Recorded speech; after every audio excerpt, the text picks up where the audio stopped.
Il est 20h30 à Paris, vous regardez toujours Paris Direct. À la une de l'actualité, la France qui passe en alerte urgence attentat. La France a donc décidé de relever son niveau d'alerte pour passer en urgence attentat. Décision prise à l'issue d'une réunion de sécurité présidée ce soir par Emmanuel Macron. Elle fait suite à l'attaque au couteau qui a fait 1 mort et 3 blessés ce vendredi en France. Un homme fiché pour radicalisation s'en est pris à un enseignant devant un collège-lycée d'Arras. Le rappel des faits avec Thomas Cuny.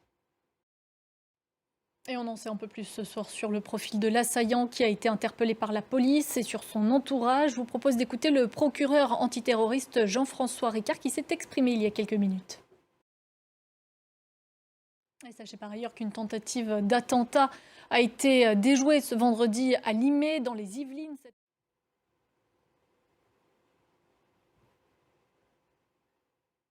Le ministre de l'Intérieur, Gérald Darmanin, qui a par ailleurs estimé ce soir qu'il existait un lien probablement entre la situation au Proche-Orient et l'attaque au couteau qui a entraîné la mort d'un enseignant ce vendredi. Il s'est exprimé sur le plateau de nos confrères de TF1. Les députés de l'Assemblée nationale ont observé une minute de silence cet après-midi. On en vient maintenant à l'actualité au Proche-Orient où Israël semble se préparer à une offensive terrestre de grande ampleur contre la bande de Gaza depuis l'attaque du Hamas samedi dernier qui a fait au moins 1300 morts.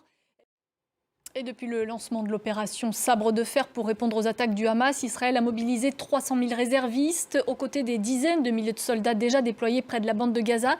Ils se préparent eux aussi à intervenir. Agnès Varamian, Soufiane Yassine et Ovsep Nalbandian. Et on en reparle tout de suite dans la question qui fâche.